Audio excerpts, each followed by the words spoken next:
yang udah pernah ke Jepang tahulah Kappabashi itu kitchen street. Satu area itu banyak toko-toko kitchen, mulai dari dekorasi, utensil, equipment, piring, gelas, dan seragam, semuanya ada ya kan. Yukiwa murah ternyata di sana. Tin Seker sama Basten Seker. Kalau di Jakarta kemarin gue searching harganya lumayan mahal. Pas di sana ternyata setengah harganya. Setengah harganya. Dari sini. Ya ada juga shaker yang mahal yang akhirnya gue nggak approve. Adri pengen beli.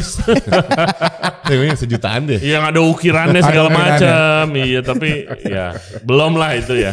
Next lah itu. Pas kita lagi dinner sama Yagisan, terus Miki sama sama satu lagi tuh yang rice farmernya, kan gue nanya kayak what's the most important thing to cook rice gitu. Terus ngobrol-ngobrol dia bilang intinya adalah two point is ya air, berasnya, sama yang paling penting rice cookernya. Iya rice cookernya. Gitu. Rastaman Cafe. Itu kita really have a good time ya di sana ya. Barnya reggae banget, lagunya lagu reggae semua. Surprisingly juga Jinja Highball-nya one of the best. One of spot yang harus dimampirin kalau lagi di Asakusa sih. Yoi. Saksikan Chef Pati palanya goyang. Kebanyakan ginger highball.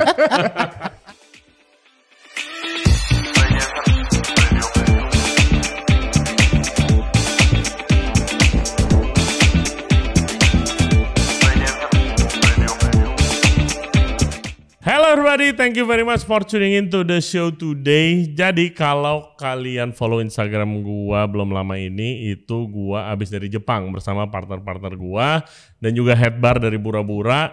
Itu untuk research sake dan izakaya. Kita Jepang kurang lebih 8 hari, terus gua extend lagi beberapa hari. Itu untuk belanja peralatan yang kecil-kecil, perintilan, piring segala macam. Kita ngeles sake, kita visit brewery di kota-kota kecil di Jepang yang sangat keren, bahkan ada yang sampai ribuan tahun umurnya, dan kita makan di banyak izakaya. Selain itu kita juga mancing di sana for fun. Pengalaman yang sangat luar biasa menurut gua. Research trip kali ini itu sangat produktif, dan kali ini kita mau sharing berikut tips-tips kalau kalian lagi mau pergi ke Jepang, apalagi sama kayak kita mau research trip. Oke, di episode kali ini ada Respati, partner gua, dan juga ada Adri. Dia itu head bar dari Bura-Bura, and of course nanti bakal megang bar di outlet baru kita yang ada di Blok M. Stay tuned for that. Oke, hope you guys enjoy the show. Jangan lupa subscribe di Ray Jensen Radio Podcast di YouTube, Spotify, and all other podcast platform. Juga follow kita di Instagram dan di TikTok di Ray Jensen Radio. Now please welcome Adri and Respati. Enjoy the show. Konnichiwa. Konnichiwa. Ayah gozaimasu. Sumimasen. Watashi wa Respati deh. Ya. Ya bisa lah tipis-tipis. Yoi. Guys, kita baru balik dari Jepang kemarin. Anjiran. R&D trip yang sangat produktif kalau menurut kita. Jadi konteksnya itu gua, Chef Wiro, dan Chef Respati, owner dan operator dari Bura-Bura, dan head barnya Mr. Adri San sekarang bilangnya. Adri Syahbana San. Itu ke Jepang untuk R&D trip karena kita mau buka restoran and sake bar. Betul. Di daerah Blok M, lagi dibangun tempatnya. Kita ke beberapa kota, kita lama di Tokyo, terus kita ke kota kecil yang namanya Joetsu, terus ke Toyama, balik lagi ke Tokyo untuk nyobain sake, sampai ngeles sake kita, belajar sake, kita belanja barang banyak banget, utensil dan equipment, kita ke sake brewery, dan kita makan-makan yang banyak untuk yang sesuai konsep gitu. Jadi gimana?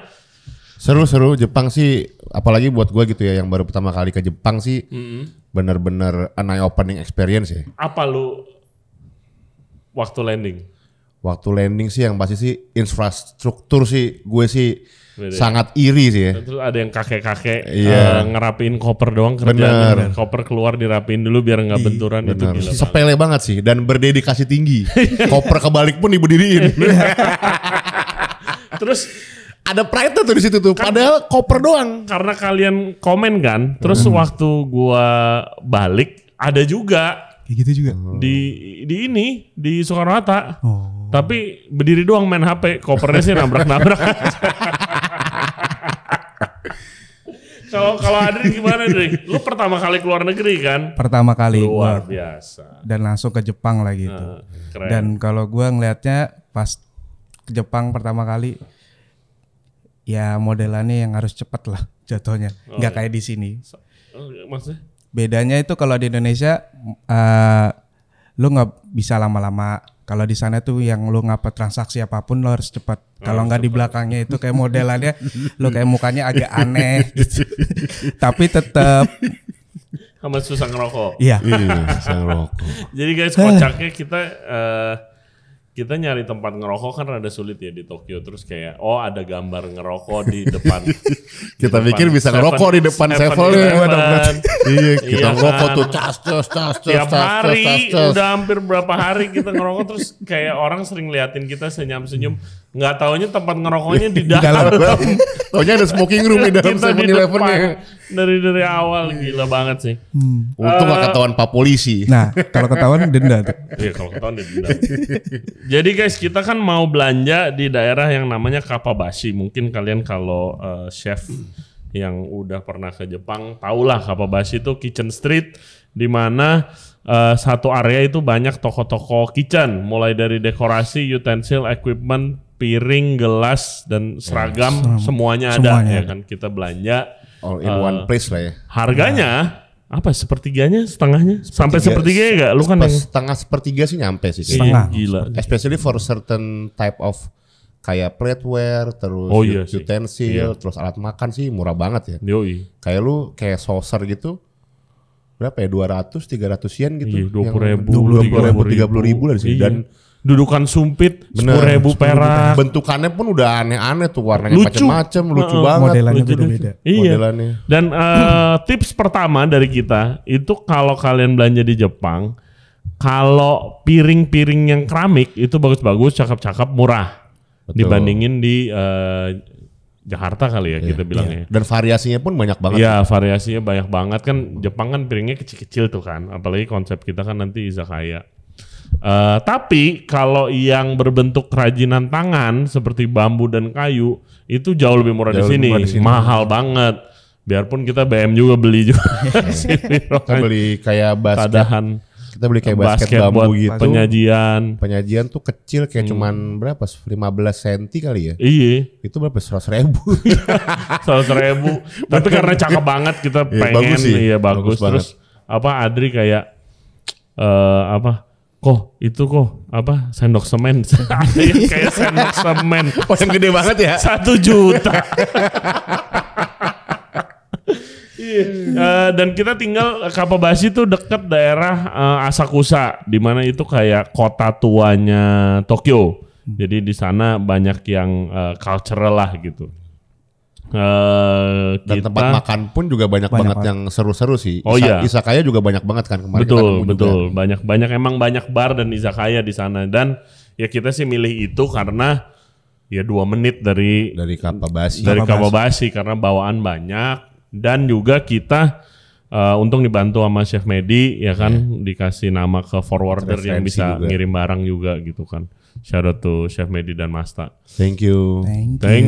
Tapi kita belanja banyak banget. Utensil, pisau Jepang. Benar, pisau ya Jepang, kan, utensil. Piring. Sake glass, which is very important, lucu-lucu. Sake karaf juga. Iya, sake karaf juga beli juga. Utensil bar, ya kan. Gimana dari kalau utensil bar, Adri? Yukiwa murah ternyata di sana. Gua sangka Yukiwa. Oh, yang shaker yang lu itu ya. Dan gua yang oval itu ya, shaker oval ya. Iya, yang klasik sama tin shaker sama Boston shaker.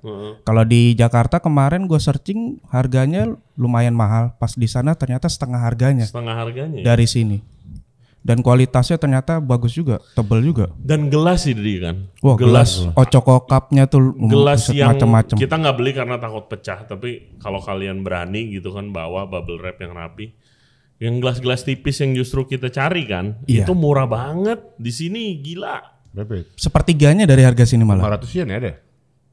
Iya 70.000-an. 70.000 harganya 50. Per gelas. Ya, kita di pura-pura kalau cheers pecah sakit hati setengah mati gitu kan. 70.000-an. Iya kan, dan emang tipis kan. Tipisnya beda ya kok. Kan kalau yang di sini juga ada yang jual tuh. Dia tipis, cuman nggak terlalu yang kekeh, maksudnya nggak kokoh, iya. ringkih kayak disentilnya mau pecah kalau di sini gitu. Kalau di sana tuh bener-bener yang kokoh banget disentil tuh kayak bunyi gitu. Iya, itu kalau kalian gitu berarti ya. Iya. Kalau kalian berani tuh, kita sih nggak berani karena kita belanja banyak banget takut pecah. Sayangnya ya ada juga shaker yang mahal yang akhirnya gua nggak approve. Adri pengen beli. Yang sejutaan deh. Yang ada ukirannya segala macam. Iya tapi ya belum lah itu ya. Next lah itu. Tapi itu toko ketiga nih, amin. Amin. Amin. Dua ya kan. Apalagi Dri? Kalau dari Kapabasi yang menurut lu menarik Dri? Kalau menurut gua yang menarik itu lebih ke yaitu gelas, cuman nama yang model Ochoko Cup-nya. Jadi sake cup-nya tuh di sana ternyata macem-macem dan modelnya beda-beda semua. Ya lucu-lucu. Bentuknya 180 derajat berbeda tuh ya. Berbeda. Kalau di sini biasa yang jual ya udah flat aja gitu. Iya segitu aja. Kayak gitu-gitu aja modelnya. Kalau di sana yang macem-macem bedanya. Tapi yang lucu tuh ada yang gitu tau, ada yang sake cup-nya tuh yang lu agak tinggi terus sampingnya tuh kayak topi gitu.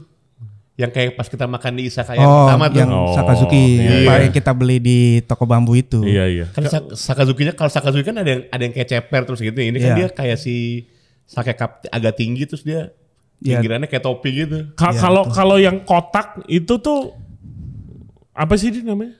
Yang kotak buat sake. Lu tau yang pakai sini gelas kayu kotak cemarannya dia. Iya. Itu kita beli juga kan ya? Beli juga. Jadi itu buat serving di sake, jadi ntar dia di tengahnya itu biasa ditaruh gelas. Jadi ntar nuangnya sampai tumpah gitu kok. Sampai tumpah. Oh, untuk menunjukkan gimmick-gimmick lu nggak pelit nih. Iya. Gitu. Oke. Dan kayak gitu. Sama kalau kalian bayangin ke Kapabasi ya mirip-mirip lah sama Toko Kitchen sini ya. Ada yang versi kayak Toko Tianliongnya yang premium tapi dilayani dengan baik. Ada angsananya, ada Toko Dewinya. Kalau yang angsana masih debu masih dibersih-bersihin tuh. Iya, itu harus dibersih. Mau lihat harganya harus. Iya itunya ada macam-macam. Terus yang menarik juga. Yang gua belum pernah lihat waktu Kapabasi sekali dua kali tuh toko dekorasi. Oh ya kemarin. Iya kita beli barang-barang lucu di sana untuk dekorasi dan nggak mahal. Pernak-pernik perintilan sih. Pernak-pernik perintilan dan yang kita nggak kebeli tapi yang Japanese lantern yang segede respati itu 2 juta kita nggak beli mahal. Terus lanternnya juga unik-unik ya bentuknya. Iya banyak bentuk ada bisa yang custom sake, ya. bisa custom. Nah, jadi hari pertama di Jepang beberapa hari pertama tuh kita pagi ke Kapabasi selalu dari pagi kita makan di convenience store. Terus ya itu ada cerita lucunya juga guys. Jadi nih bapak-bapak pengen ngopi nih katanya nyari coffee shop ya kan. Which is gue udah bilangin, gue kan udah beberapa kali ke Tokyo. Nggak ada kita nggak ada budget buat nyari ke coffee shop nongkrong pagi-pagi karena mahal kopi itu nggak kayak di Indonesia. Tetap nyari ya kan. Secangkir berapa? Secangkir 800 atau 1000 gitu. 800. Itu di Asakusa juga tuh padahal. Iya, jadi kita ke coffee shop, bukan coffee shop ini, coffee shop turis, bule semua. Ya kafe lah ya. Iya. Kafe, ada makanan ngopi, sandwich apa macam, gitu, ya kan? kopi. Ya 1,3 juta ngopi.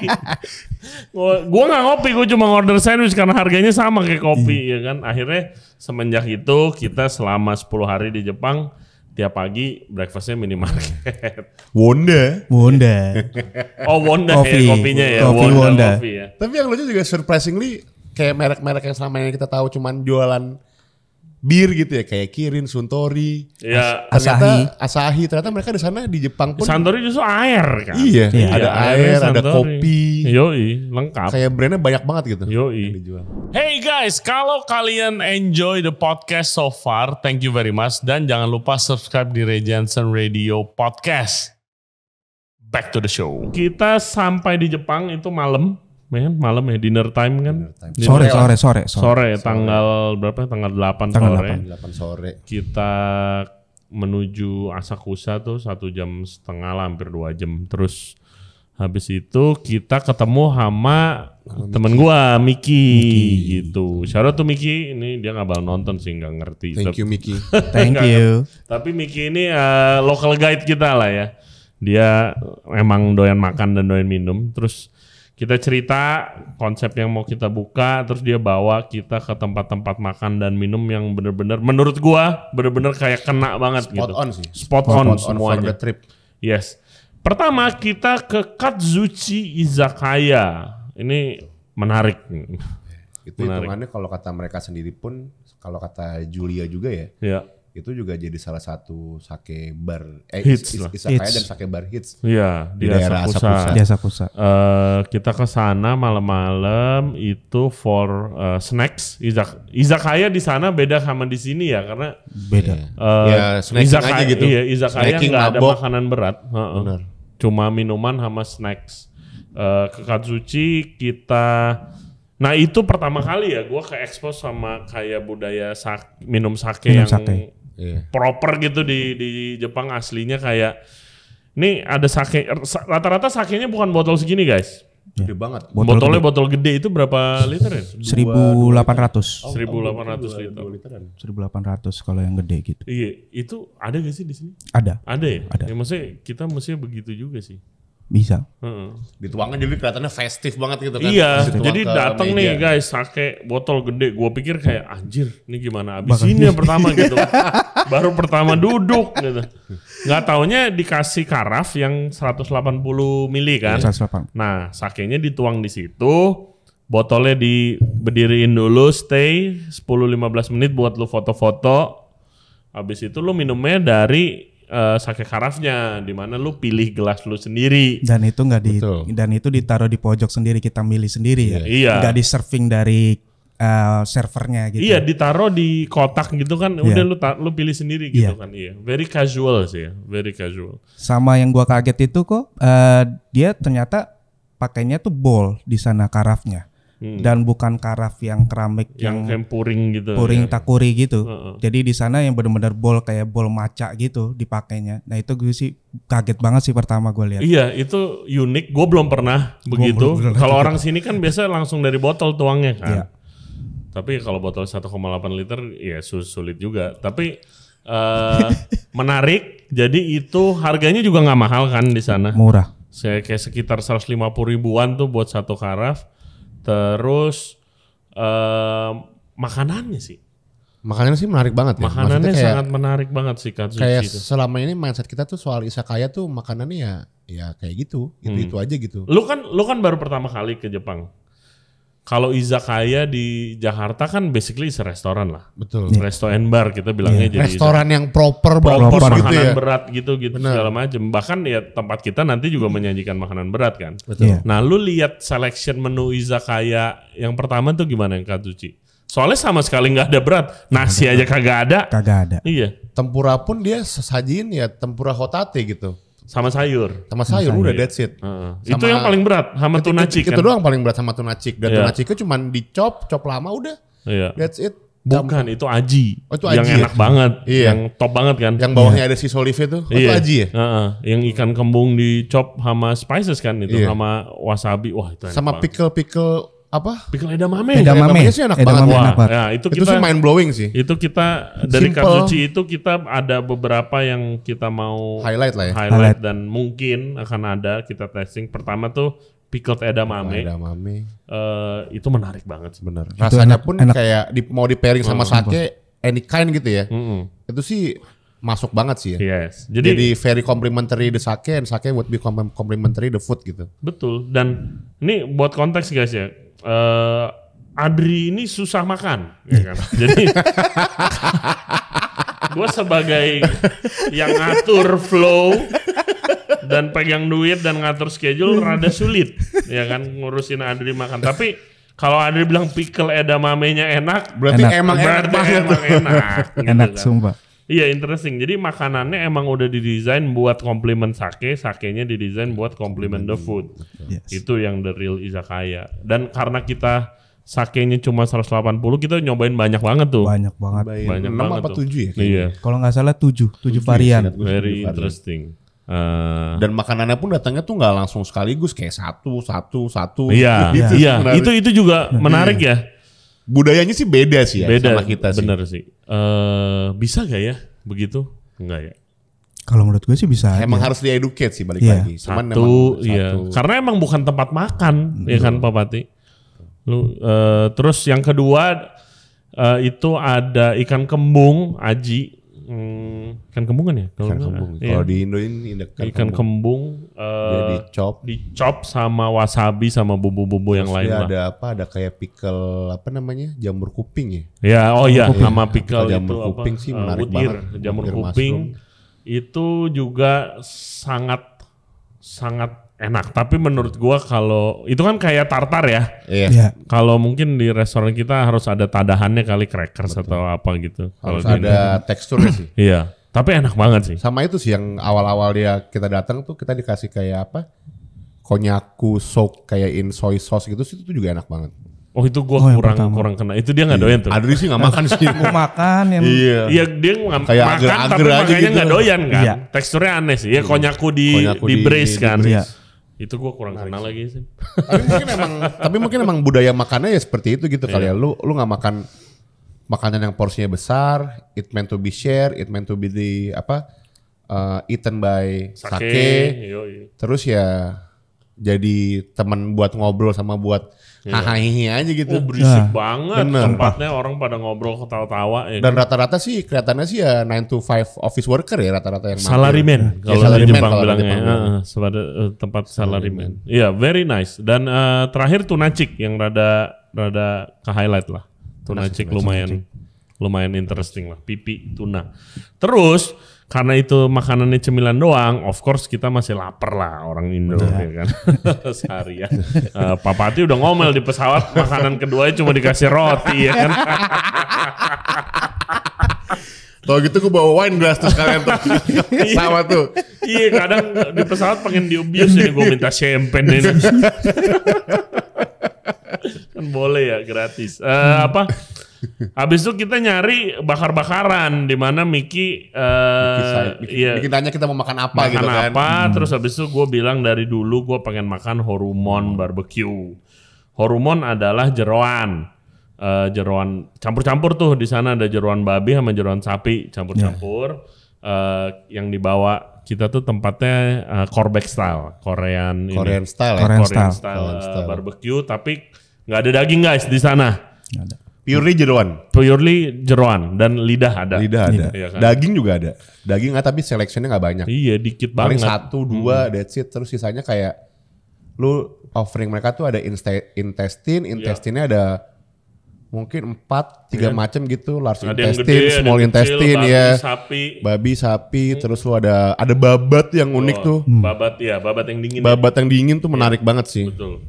Babat yang dingin. Terus sama yang paling ini highlight of the food gua waktu trip kita itu yang lu pesen apa rahim. Oh ya rahim sapi. Rahim sapi itu gua belum pernah makan. Menarik sih itu. Gila rasanya enak banget coy. Pas masih mentah tuh kayak gui lendir gitu, dia pas dimasak. Iya. Sering terus kayak dia potongannya kan apa namanya? Scissor cut gitu ya. Jadi pas dibakar dia kayak mekar gitu. Terus kering coy. Wah. Jadi pas digigit tuh crunchy banget kayak gila mind blowing. Makan kayaknya lu dah. Yang putih. Makan gue yang putih. Iya. Itu enak banget sih. Itu di trip kemarin itu one of the best sih. Enak sih tuh. Sama ginger highball. Gue baru mau ngomong. Itu dia. Itu kita pertama kali terpapar ginger highball tuh pas makan Horumon. Jadi guys, setiap gua ke Jepang, gua tuh selalu pesen namanya ginger highball kalau ada nyediain. Terus gua tuh sebenarnya kayak feeling gua ini kayaknya orang Indonesia bakal laku, tapi sayangnya gua belum pernah kayak terekspos lah di sini. Gue belum pernah ngasih nyobain orang ginger highball kayak ini menurut lu bakal, maksudnya yang bisa diskusi gitu loh. Bini gue nggak suka ginger highball, ya nggak demen aja. Dia demennya kalau yang rasa peach tuh. Kan kemarin gue ceritain ada apa tempat highball yang kita nggak kesampean tuh, yang jauh. Kita selalu minum di situ, tapi dia nggak pesan ginger highball. Lemon sour dia suka. Which itu interesting. Nah akhirnya pertama kali tuh pesan ginger highball, suka semua ternyata kita kan. Wiro suka, lu doyan banget. Wow, ini mah gila ini.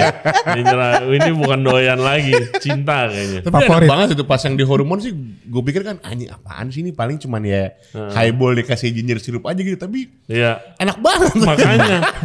Makanya itu dari dulu pengen lu nyobain karena rasanya bukan kayak jahe soda, bukan. It's something more manis. Kayak karamel gitu ya. Iya, jahenya justru kayak tipis aja terakhir, ada earthy-nya, top lah. Nah itu kita lagi research dan kita harus ada nanti di tempat kita.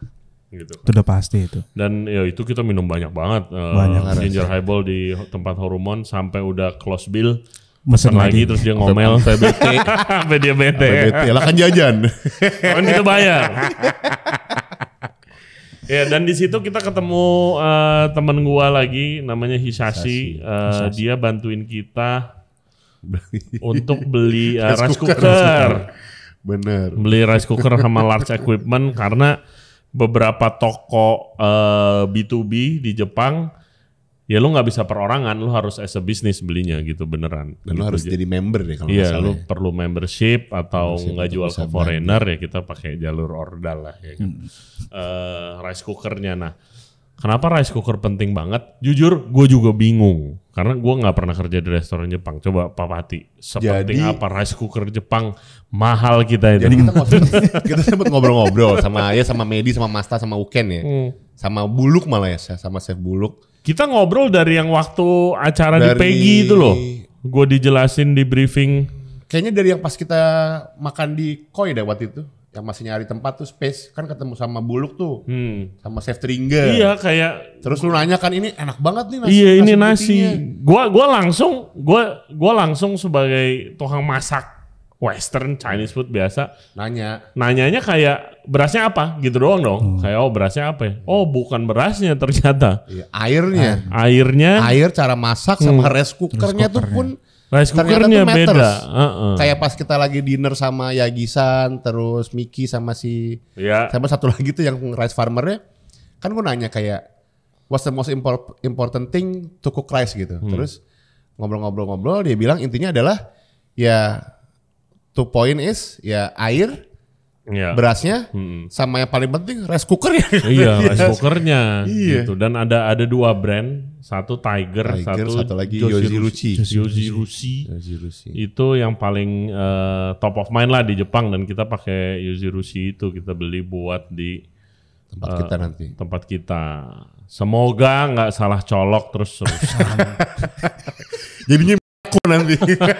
Jadinya kembali kalau begitu. Tapi uniknya juga karena di restoran di Jepang nggak ada yang segede restoran di Jakarta gitu. Benar. Jadi size-nya nggak ada yang gede-gede banget. Gitu. Paling gede 1,8 liter sampai 3 liter. Yang kita beli 3,6. Kalau kita kan 6 liter gitu kan. Sini sih gede-gede sih. Kecuali yang di Sake Brewery itu gede tuh. Rice cooker. Oh yang di Iwa ya? Bukan yang di Biki, yang lu foto sampingnya. Itu gede banget rice cooker. Yang di tempat Yagi-san itu buat bikin sake. Iya jadi itu di situ.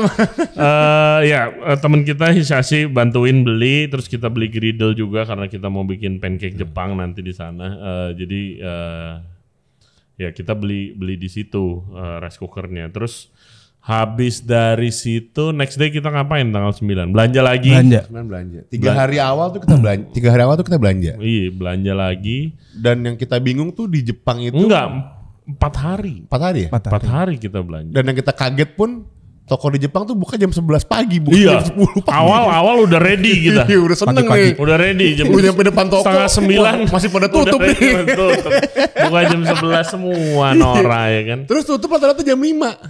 Iya, jam 5 jam 5 tutup. Cepet banget sih. Jadi kita kayak balapan tuh belanja. Waduh, gila. Emang kayak waktu itu gue dibilangin sama Chef Medi kayak lu jangan window shopping. Jangan mikir 2 kali lah. Jangan mikir 2 kali. Kalau merasa lu mau beli, langsung lu beli aja gitu. Langsung lu beli karena nggak bakalan dapet waktu biarpun lu udah seharian. Gue kayak masa sih anjing. Gitu. Dan kejadian.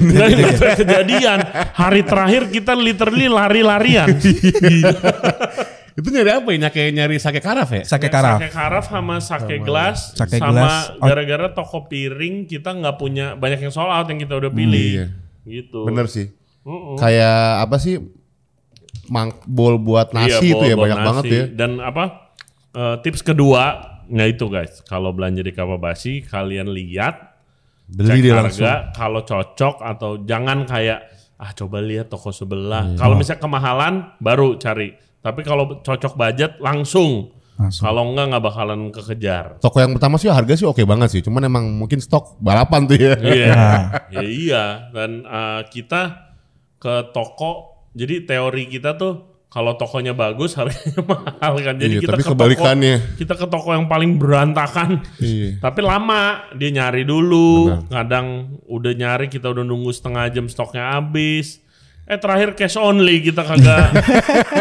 Kita lari-lari ke ATM udah limit harus tukeran. Nah sama tips nih kalau mau ke Jepang nih. Kalau bisa cash. Tips nomor 3. Cash sama non cash 50-50 tuh nah, bisa itu tuh. Dia. Benar.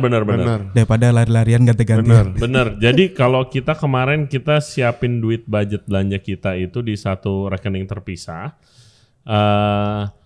Tapi sayangnya nggak semua toko itu bisa debit. Nggak semua toko ada yang cash only tapi piringnya atau utensilnya udah cakep nih. Ya lo kan harus ambil cash. Nah cash itu lu sehari narik itu cuma bisa 10 juta rupiah atau 10 ribu yen kurang lebih lah. 11 jutaan.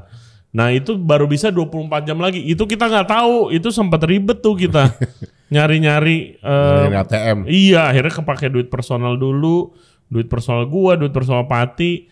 Itu kejadian 2 kali waktu kita mau mulai ngeles sake, sama lagi belanja Kapabasi. Bayar piring. Iya, itu ribet banget sih pas bayar piring karena mahal, kita beli banyak banget, ya kan? Tapi kuantitinya sih mantep sih. Oh, kuantitinya banyak juga, banyak tapi dia cash only, gua narik udah limit. Gue narik lagi. Narik juga, Adri juga kagak bisa error. Wah gila. Itu makanya kita lari-larian. Buat yang mau belanja sih saran gue 50-50 sih. Cash sama non cash. Iya, lu 50-50in dulu sebisa mungkin. Terus juga ya yang bagusnya kita bawa koper kosong, ya kan kita bawa koper gede. Jadi kan ya bagus kalau kalian bisa pakai forwarder, tapi kalau bisa ya jangan semua forwarder mahal kan, jadi kalian bawa koper gitu. Terus dari situ kita ke outlet kedua itu, jadi untuk ngirit nih karena udah belajar kopi mahal kan, jadi kita tuh setiap pagi sampai pulang kita makan tuh di makan pagi di convenience store itu paling habis 200.000 udah kenyang semua. Tapi kita berempat. Tapi hitungannya level konbini pun juga enak proper banget. Apalagi gorengannya. Bener. Katsunya. Kayak lu even beli nasi goreng aja tuh enak tau. Iya. Semuanya enak. Semua enak. Biarpun sampai udah kayak aduh lebih enak Family Mart lagi yang gorengnya ya. Daripada 7-Eleven ya. Lawson ya. Bener. Gitu. Terus kita ke outlet kedua itu namanya New Reba Yakitori. Ini dibawa lagi sama teman kita Miki. Modern Yakitori Bar, omakase tapi kasual, course meal, full yakitori sama sake lagi. Sakean banyak, botol gede, disediain di karaf juga. Yakitorinya luar biasa. Enak banget sih. Luar biasa. Semuanya ada. Definisi cook to perfection sih di situ sih menurut. Yoi, itu dari apa namanya? Dari negi sampai ke bodi. Iya, sampai daun bawangnya aja top banget ya, manis ya. Sama yang lucu dia ngasih ini apa? Ingat gak sih dia ngasih kayak chicken liver pate gitu, pakai cracker, sama telur muda yang udah di-cure. Bener, itu menurut gue sih apa pengalaman baru buat gue sih. Telur muda terus tapi di-cure gitu guys, jadi kayak lu pecahin kayak jam gitu kan, bisa di spread, itu menarik. Kayak spherification lah ya. Dapatnya pas digigit. Chicken liver pate pakai sayuran, tomat, hiyashi tomato tuh yang apa? Selain si chicken liver pate itu berarti itu dapat hiyashi tomato sama apa? Cucumber ya? Timun. Timun, terus sausnya ada mayo, ada red miso, ada apa lagi gue lupa, ada kayak seasoning powder gitu ya. Itu a good way to start the meal. kita nggak tahu bakal laku gak di Indonesia, tapi ya kita suka lah. Dan very western sih menurut gue ya. Iya. Nggak terlalu Jepang banget. Maksudnya kayak lu nggak bakal dapet gitu. Lu makan yakitori omakase tapi at the very first course-nya tuh lu dapetnya ada chicken liver pate pakai cracker. Iya. Itu gue pikir sih lucu. Agak nyebrang juga nih ya. Tapi masuk. Masuk enak. Masuk. Dan kalau gue personally bonjiri brutu atau pantat ayam, wah itu gila banget. Enak banget sih bonjirinya. Di butterfly jadi udah nggak ada tulang atau uratnya, kuning warna lemaknya. Jadi pas digigit tuh nyeskres gitu. Iya, yoi. Bayangin sendiri deh yang di rumah. Nanti gua kasih fotonya aja nih. Kasih fotonya aja nih. Itu sulit direplika lah karena bahannya. Itu di daerah Shinjuku ya? Ya, kalau kita nggak salah di Shinjuku. Ya. Daerah Shinjuku dekat Shinjuku Station ya. Gimana yakitori pengalaman lo di ini? New Reba Izakaya kemarin? Sebenarnya sih gue pas datang gue rada takut ya, yang makannya agak rada susah. Cuman karena dipaksa kan. Itu sate ayam loh. Iya. Sate ayam. Gue mikirnya yang karena beda. first course-nya itu. First course liver pate gue yang habisin ya. Lu pikir makanan Perancis nih di bawahnya. Mati gue nih gitu. Udah keringet dingin aja dia. Tapi pas nyobain enak sih. Iya. Ya, lucunya juga, sorry. Mickey pairingnya sama sakenya yang dipilih sama dia tuh ngepas semua. Ngepas. Jadi buat cleansing pelet kita tuh. Iya, betul. Jadi nggak yang campur-campur di mulut gitu. Jadi kayak penyajiannya unik di mana ada piring kotak rada gede di depan dua orang, ada piringnya satu, terus yakitorinya ditaruh di situ aja kan, bukan diplatingin satu-satu di piring. Itu bagus sekali guys, buat ngirit jumlah piring di restoran. Jadi dari kitchen yang ngasih ke waiter yang nganterin ke meja tamu, di meja tamu langsung ditaruh di transfer piringnya gitu. Iya, dan itu soal dekorasi sih, di mana showcase sake, showcase chiller, ya udah di dining area aja. Itu ya iris waridis ya. Iya, itu kayak gue pengen banget kalau itu bisa ada di area kita juga gitu. Gua bagus aja ngelihatnya enak. Dan itu FYI waktu itu lagi hujan gede, viral tuh di Instagram katanya Tokyo kebanjiran, stasiunnya banjir. Kagak anjir, gitu biasa-biasa aja. Ya kan? Tapi emang pas kita kesana sih dibilangnya summer ya. Summer. Tapi ya kayak di sini juga gitu, dibilangnya musim panas tapi hujan mulu. Gua masih oke kok. Panas gua, maksudnya buat gua panasnya masih oke. Benar. Walaupun terik ya. Iya, terik walaupun tapi masih enak. Jauh lebih mending daripada panas Jakarta. Gitu. Mungkin karena humid kali ya Jakarta ya. Iya, kalau Jakarta kan lengket. Di sana kan terik gitu, nggak humid. Humidnya paling kalau habis hujan. Iya. Wah. Itu doang PR. langsung jadi apa? Kos kaki. Lepek. Kos kaki ribet. Nah, terus abis kita pulang dari yakitori, ternyata lapar. Terus kita ke Sukemen.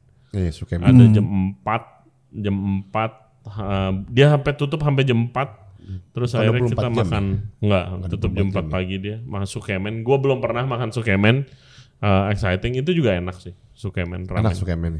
Kecuali Adri punya gak enak. Dan yang lucu tuh, kita bayar segitu terus pas kita kasih order kita, dia nanya kan, mau noodlesnya tuh yang small, medium apa yang large gitu. Kita pesennya yang large, taunya large banget. Norak banget ya, iya. Kita norak banget. Aji mumbung. Jadi guys, itu restoran bayarnya kayak di vending machine gitu kan, keluar tiket. Terus habis itu baru ditanya sama dia, harganya kita udah bayar guys. Lu mau yang kecil apa yang gede? Iya sebagai orang Indonesia yang gede lah. Gede banget. Gak taunya gede banget. Mau habis nggak enak, ya kan? Adri mau bilang bungkus, salah. Iya, kuah pisah. Bilangnya kuah pisah, dia bingung, kagak ngerti. Akhirnya nggak itu, nggak dipisah kuahnya. Kalau kata yang masak kali, this is disgrace to my shop gitu kali, ini take away. Minta take away nggak habis. Iya, anyway, tapi interesting Sukemen. Gue pesen yang seafood and pork, itu oke lah rasanya, gurih. Lalu kita belanja lagi besokannya. Setelah belanja kita ke Yokocho. Asakusa. Bukan yang Shibuya ya? Shibuya itu gue nggak mau include karena itu kita tourist trap. Jadi kita ke Shibuya guys karena Shibuya, ada penasaran gitu kan kayak apa sih? Karena ada teman kita nitip Beyblade. Tapi dicariin Beyblade nggak ada. Malah ke Pokemon Center jadinya gue. Beli boneka buat Hazel tuh kan. Terus kita udah kelaparan banget. Tapi di Tokyo itu nih tips selanjutnya kereta berhenti jam 12 malam. Jadi lu jam 11 sudah harus pulang lah kalau mau lanjut nongkrong di daerah tempat lu nginep. Karena kalau lu naik taksi itu bisa jutaan harganya, ya kan? Kita baru makan aja jam 10 kali ya di Yokocho situ. Iya, udah kelaparan, jauh ke Asakusa dari ujung ke ujung. Jadi kita lihat ada makan resto pinggir jalan berderet, kita duduk aja. Kagak taunya tourist trap. Nah itu salah itu. Salah strategi gitu. Ya pengalaman juga sih. Pengalaman. Kita pesen ginger highball kagak enak. Bisa gak enak loh ginger highballnya kagak enak. Harganya mahal. Itu kita nomor 2 paling mahal loh. Iya paling mahal itu. Di street food itu ya. Maksudnya itu seturis trap itunya kita missnya gitu kan. Lebih mahal daripada izakaya Nyoreba itu loh. Nyoreba gak gitu mahal. Dan experience sih beda banget sih ya. Iya dan ya itu not recommended lah. Yokocho itu kayak anggapannya gang. Terus gang food court gitu. Gang food court banyak kecil-kecil street food lah dan bar. Ada 2 di Tokyo yang ngehits itu yang Shibuya ini yang tourist trap kita pergi, sama satu lagi di Shinjuku Omoide Yokocho, tapi itu juga udah turis banget kata si Miki, jangan, gua nggak mau bawa lu ke sana pasti kecewa. Yang Shibuya juga kayaknya baru tuh ya tempatnya ya, kalau kemarin dibilang. Kalau kata terakhir gua ke Jepang sih belum ada itu tempat, tapi kata maksudnya adeknya Michelle kan tinggal di Tokyo juga. Waktu kita ngupload aja dia langsung WA gua, lu makan situ serius lu?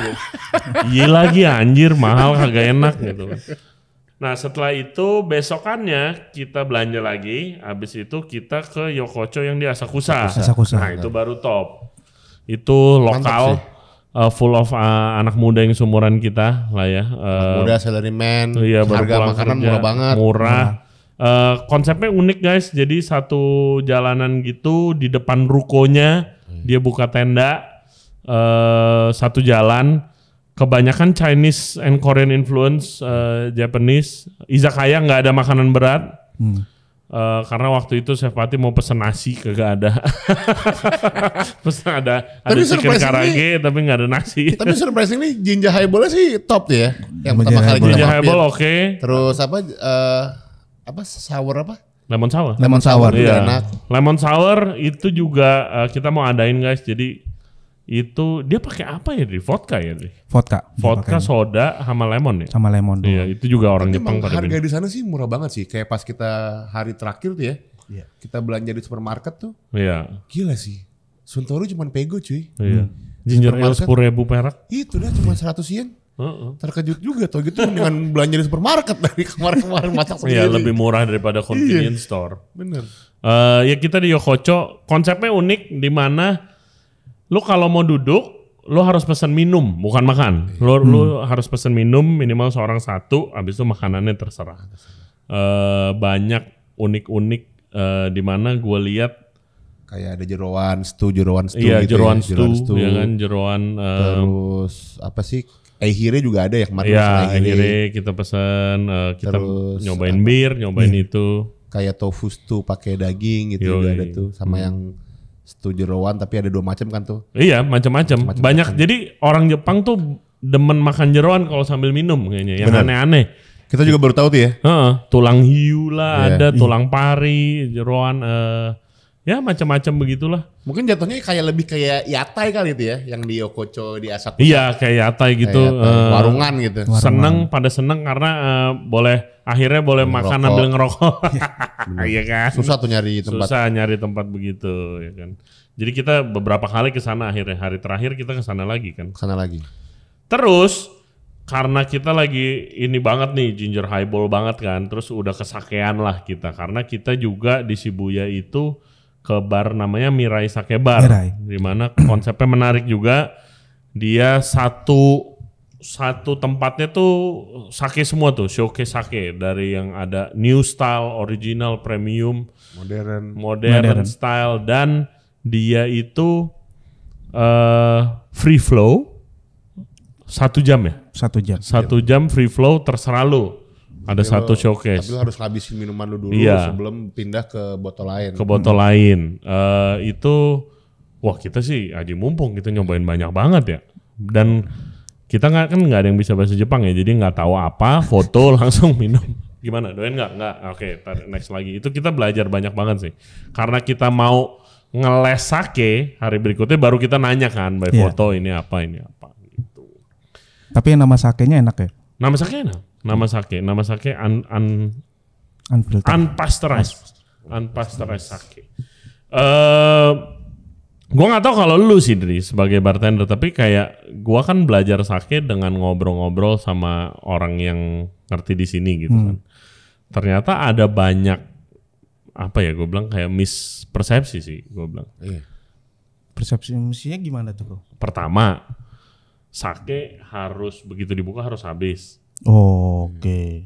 Sudah jelas itu enggak dong, karena kan konsepnya dia kan botol gede dibuka, disimpan. Terus waktu kita nanya sama sake brewer kan 1 bulan dia bilang. Iya. Yang penting sih kalau setahu gua itu buat lu beli lagi supaya cepat habis. Mungkin. Kalau menurut gua sih kalau ditaruhnya di dalam yang chiller, yang dingin, dia bertahannya lama. Iya, terus semuanya juga as simple as chiller aja, nggak ada yang gimana-gimana. Kalau gede gitu. Chiller, kalau ada mau order tuang lagi udah. Iya, kayak gitu. Ada yang sebulan, ada yang 2 bulan. Itu sake, belum soju. Soju mah tahan lama banget pasti. Soju mah tahan lama banget karena kan dia didestil. Terus yang kayak nigori, kita minum nigori enak. Tapi kan waktu gua nanya nigori itu apa, dia bilangnya unfilter sake kan. Ternyata enggak. Yang unfilter sake tuh namanya doburoku. Yang kayak bubur kentalnya gitu kan. Tapi suka juga gue. Enak loh, creamy banget. Iya, creamy kayak minum Yakult tapi kayak dessert lah. Iya. Kayak dessert. agak puyeng-puyeng dikit. Iya. Doburoku namanya itu. Itu enak gitu kan. Jadi bukan kalau nigori difilter tapi filternya gede. Enggak, filternya gede dia. Dan cuma sekali. Sekali. Karena kita tahu itu karena kita melalui Instagram kemarin gua reach out ke shout out tuh ini Instagramnya guys, kalian harus follow Gigi Sake. Dia namanya Julia, dia orang Itali, tinggal di Jepang udah lama, kerja di tempat yang sangat menarik konsepnya, microbrewery dan sake izakaya, namanya All Right Sake Bar. Dia adalah seorang sake educator, dia punya sertifikat ahli sake gitu dari internasional sampai lokal pun dia punya. Kalian bisa ngambil sertifikasi juga kalau kalian mau. Dia rekomendasi sake, kita microbrewery tour. Itu gila, sama bura-buranya aja lebih gede bura-bura daripada brewery-nya ya. Bener. Dan apa ya, produknya pun juga cukup menarik ya kalau pas kita ngobrol sama dia. Iya. Yang menarik tuh dia ada hazy IPA sake ya. Iya. Itu kita berdua sepakat kan, anjir ini menarik banget ya. Betul. Kayak lu IPA tapi lu sake. Betul. Nyampe tuh. IPA belum nyampe. Ini udah IPA tapi sake gitu. Jadi menariknya karena yang si Julia lakukan ini, dia kayak anggapannya kalau di wine ada natural wine, kalau di beer ada craft beer. Dimana kayak yang dilakukan ini tidak terpaku sama budaya dan cara-cara metode yang quote unquote seharusnya gitu kan. Terserah bikin sake rasanya mangga sama cabe, mango chili sake, menarik gitu. Tapi itu terjadi kayak perdebatan di mana kayak ini bukan sake, sama kayak wine sama natural wine gitu. Nah, ini bukan wine, tapi ini yang modern dan banyak brewer-brewer muda yang ini yang mulai into. Menarik sih. Si Julia tuh namanya All Right Sake Bar, kebetulan di Asakusa juga, jadi dekat walking distance. Kita sekali visit brewery-nya, which kayak itu anjir ini mah kita bisa dong, mestinya kayak cuma segitu doang. Brewery-nya mungkin kayak 4x5 gitu, terus sebelahnya ada si itu apa? Yang mesin bottlingnya Koji room. Iya, Koji roomnya. Terus kayak gue lihat anjir ini kalau begitu bisa diaplikasiin sih di Jakarta ya gitu. Cuman bedanya kan si sake barnya ya si All Red kan buka sore ya kata dia. Iya, dia bukannya sore jam doang. 3, jadi kalau kemarin dia cerita tuh si Julia mereka tuh kerjanya tuh dari pagi sampai siang. Dan cewek semua ya kata dia. Iya. Yang kerja di situ. Nah, waktu kita ngeles sake, gimana pengalaman lo? Kan kita ke rumahnya dia, kita duduk emang dijelasin. Which Kalau bayar yang, ya guys itu, bukannya kalau gratis. yang gue pas training itu yang baru gue dapat itu yang si varian yang baru, yaitu yang aging sake itu. Aging sake itu. Dan ternyata metodnya ada 2 kan. Ada yang cuma di room temperatur dan satunya di chiller. Gitu. Dan kalau yang di room temperatur kan yang jelasin tuh dia akan berubah warna. Dan dia akan lebih cepat untuk berubah rasanya. Beda dengan yang di chiller kata dia. Itu agak lebih lama dan itu rasanya agak lebih smooth dibandingkan yang di room temperatur. Iya, aged sake guys. Kita dan rasanya kalau menurut gua sih mirip kayak rum aging. Kayak aged rum. Which jujur aja gua kurang doyan deh. Karena kayak gue pernah nyobain aging aged rum sebelumnya, selalu ada kayak karet kebakar, bau karet kebakarnya itu. Aftertaste-nya aftertaste-nya. begitu. Jujur gue kurang cocok sih. Yang kita berapa 15 years ya, 15 tahun kan yang kita nyobain. Iya, menurut gue kayak mendingan gue minum sake biasa kalau gitu. Dan menurut gue itu di luar connoisseur sake luar biasa yang doyan minum aged rum sih orang nggak doyan sih kayaknya. Lu doyan? Enggak. Padahal udah ditunggu-tunggu banget kan 15 tahun. Kirain apa nih ya kan? Gua ngarep rasanya kayak Eberveldi tuh kan. Wah, smooth gitu anjir. Ternyata beda. Thank you. Ya jadi gak semuanya guys, tapi kan yang penting dicoba. Nah kayak tapi quite a journey sih. Quite a journey. Kita emang belajar technicality sake, which is kita kan mau buka sake bar jadi harus tahu lah kayak dari kozoso, junmai, ginjo, semuanya kita dijelasin. Sampai ketemu yang namanya istilah doburoku, doburokunya seperti apa gitu. Sake, berbagai macam jenis sake, si brewer ini ngapain, si brewer itu ngapain, gimana cara baca table yang benar, cara nyimpen sake, itu kita belajar semua dari ngeles itu. Nggak mahal, seorang 800.000 kalau ngeles sama dia. Menurut kita worth it banget kalau yang mau tahu sake. Bahkan kita tanya kan, kita orang Indonesia pertama bukan? Enggak, bukan dia bilang. Ada beberapa sebelumnya. Which nah itu Instagramnya nih. Nanti ngecek. Gigi Sake. Shout out to Julia. Shout out to Julia. Dan nah ini nextnya baru serunya nih. Jadi nextnya guys, kita ke besokannya mau ke kota kecil nih kita. Tapi malamnya gara-gara udah nyobain sake lagi, kita mau switch lagi ke ginger highball. Kita carilah ginger highball, best ginger highball in Asakusa karena kita nginep situ. Nah, keluarlah ini tempat namanya Rastaman Cafe. Itu kita really have a good time ya di sana ya. Surprisingly juga ginger highballnya one of the best. Paling yang enak. Menurut gua itu yang paling the best selama kita di Tokyo sih. Kayak emang bener ginger highball enak banget. Hoki juga begitu kita naik disambut sama calon tamu tuh yang regulernya. Dia ngenalin kita langsung ke bartender kan. Terus kita cerita mau buka cocktail bar. Jadi ngobrol, kita bawa stiker Bura-Bura. Kita tempel duit 2000-an, kita tanda tangan. Lagunya ini barnya reggae banget, lagunya lagu reggae semua.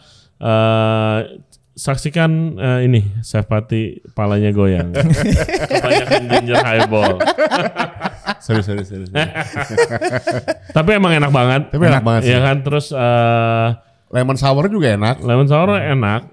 Gua nyobain pertama kalinya. Dia menyajikan bir Jamaika, Red Stripe. Gua dari dulu pengen banget nyobain. Nggak tahu ya sama lagi kayak bir lokal. Kayak Bali High sama persis. Gua kayak dari foto-foto. Ya. Tapi ginger highball enak. Dan yang luar biasa lagi, Adri ngobrol sama dia. Akhirnya dapat resepnya. Resep ginger highball. Dia very generous. Thank you Rastaman Cafe, silahkan di follow guys ini. Dan kalau kalian ke Asakusa, mereka buka sampai pagi juga, fun. Top sih. Top. One of spot yang harus dimampirin kalau lagi di Asakusa sih. Karena produknya enak. Makin malam makin rame ya. Tapi makin rame. Itu tempat. Itu kita datang jam 10 kali ya. Kita masuk jam 11-an loh. Udah malam, kita habis makan, udah mau balik. Terus kita beli kebab, enak juga kebabnya. Tapi kalau yang suka pedas ke Jepang, tips selanjutnya bawa cabai sendiri kayak mama ya kan. Karena kita udah pesan yang very hot, kagak ada pedas-pedas. Nah besok paginya kita itu ketemu sama Miki di train station. Lalu kita pergi menuju ke kota kecil di daerah Niigata. Nama kotanya Joetsu untuk visit sake brewery. Tips selanjutnya itu adalah soal penitipan koper, ya kan? Yang ada 2 penitipan koper, satu di tempat keramaian di area turis, biasanya itu lebih murah, bagus tuh. Satu lagi di stasiun, koper segede apa juga masuk lah sebenarnya. Tapi itu lebih mahal. Kita akhirnya mutusin yang di stasiun karena koper kita tuh udah max, ya kan. Kita pakai anak, 1 koper 23 kilo, 1 orang dapat jatah 2 koper, itu udah max tuh. Semuanya 23 kita udah pastiin, kita timbang-timbang. Banyak dah, udah kayak ibu-ibu bawa anak. Karena isinya ada cutting board, ada pisau, ada utensils, gelas, piring, segala macam. Dan jangan lupa kalau nitip koper cuman berlaku buat 3 hari. Nah itu dia. Ini tips, makanya tips selanjutnya. Tips nomor 5, nomor 6 nih. Jadi kalau nitip koper di stasiun, 1 hari itu 900 yen, sekitar 100 ribuan. Itu buat koper yang gede ya. Bukan selama-lamanya 900 Bukan yen. selama-lamanya 900 yen. Kita pikir selama-lamanya. Boleh juga nih gitu. Nggak taunya per hari. Dan koper kita banyak banget. Nah, terus maksimum 3 hari. 3 hari. Kalau lu lewat 3 hari dikira mencurigakan dan koper lu diambil sama orang stasiunnya. Untungnya nggak kejadian di kita, dibilangin dulu. Tapi misalnya kalian mau perginya lama, kalian harus take out dulu terus bayar lagi. Iya. Gitu. Jadi itu hati-hati tuh ya. Mungkin kalau yang bukan di stasiun bisa diatur kali berapa lama. Tapi kalau yang di stasiun maksimum 3 hari guys. Atau mungkin ya tripnya cuman 2 hari 1 malam sih masih oke tuh. Iya. Masih bisa. Iya. Bisa. Gitu. Terus tips selanjutnya bawa payung kalau lagi summer. Orang di mana-mana pakai payung. Kita ada sehari nggak bawa payung, akhirnya beli payung semua. Tapi kalau winter tuh nggak hujan ya? Salju ya? Iya. Kalau winter ya licin tapi kalau winter. Nah, kita naik Shinkansen 2 jam ya? 2 jam ke kota kecil di Joetsu. Provinsinya namanya Niigata. Niigata ini dia alam banget kotanya. Setengahnya tuh gunung, setengahnya laut. Jadi seafood oke, nasi enak, makanannya sinerinya menarik, juga bagus banget. Iya, indah. Kita kan ke mana tuh ke gunung tuh ya kemarin ya. Ke gunung. Pertama kan kita ke sake brewery. Nah, ini guys, ini sangat spesial sakenya. Nama brewery-nya itu Kubiki Sake. Nah, dia itu umurnya sudah 1618 tahun. 18 generasi lah ya. Iya, generasi ke-18 nih yang kita sekarang. Sama Yagisan ya. Yagisan disambut, ditraktir makan. Terima kasih. Thank you Yagisan. Arigato gozaimasu. Dan dia bawa kita pertama ke brewery-nya, lihat alat-alat. Sayangnya nggak lagi produksi ya, karena produksi sake itu musim gugur dan musim dingin. Kita musim panas, jadi nggak produksi. Tapi untuk ngelihat alat-alatnya sih luar biasa lah. Itu tempat area produksi, tempat area produksi ya, koji room, masak nasinya, gitu. Terus tempat dia nyimpen. Dan alat pressnya yang terakhir tuh kita lihat. Iya, alat pressnya semuanya step by step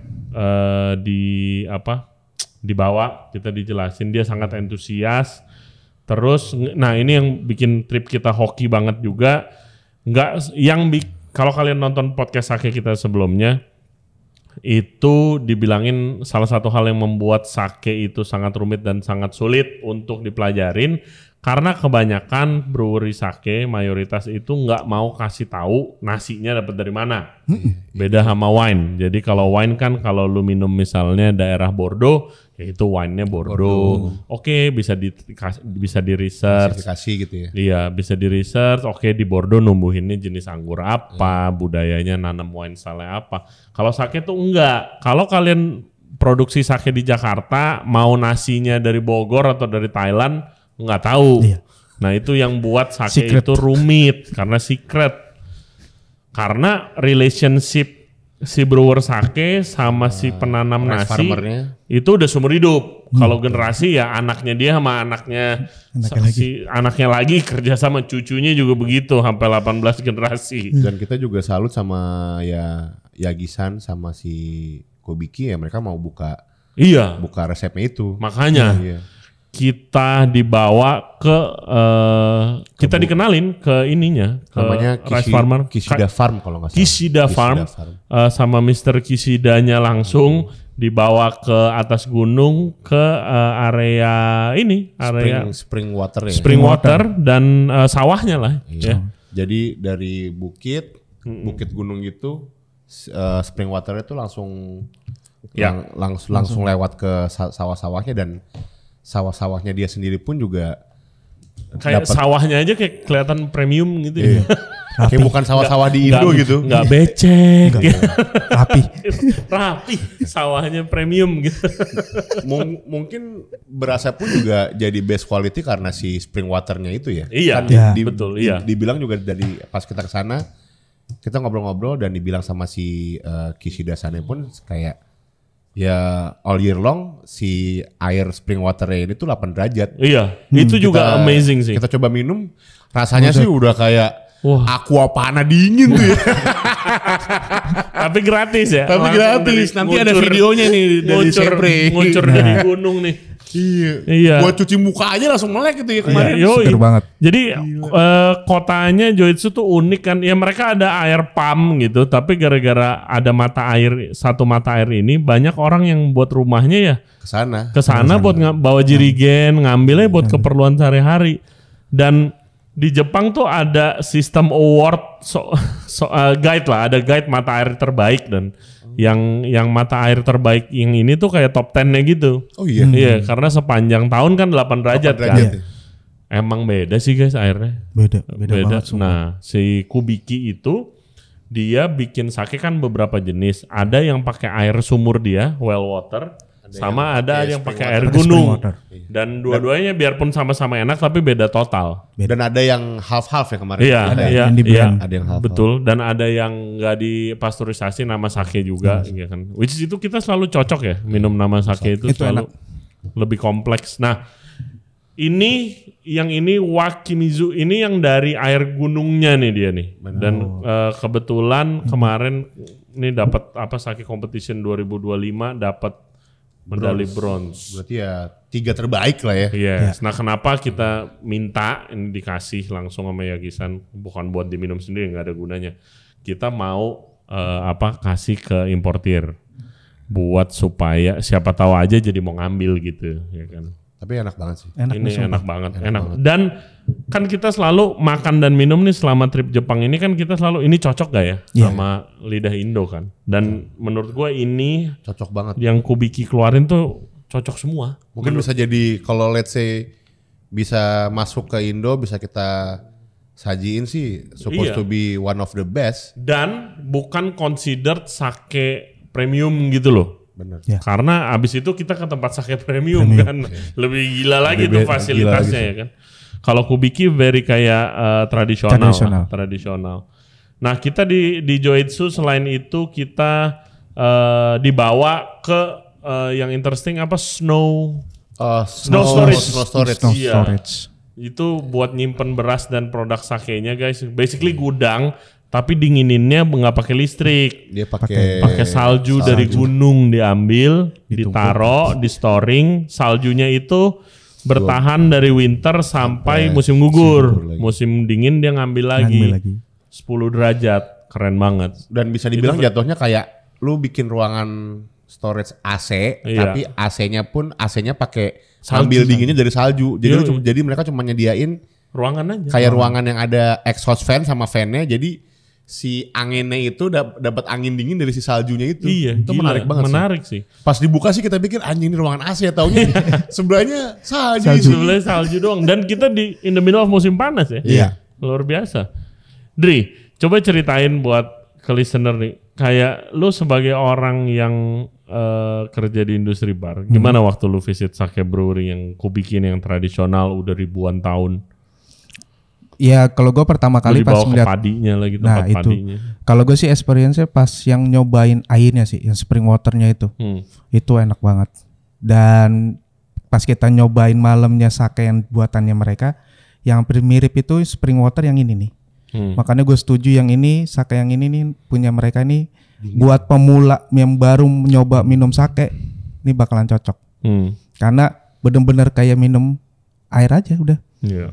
Gak ada yang lu kayak ada konten alkohol yang lu nyenggerak di mulut gitu. Halus banget sih. Halus banget. Smooth banget. Dan pengalaman gue selanjutnya ya itu, mereka nge-treat dari pertama padinya tuh di-treat bener-bener. Gitu.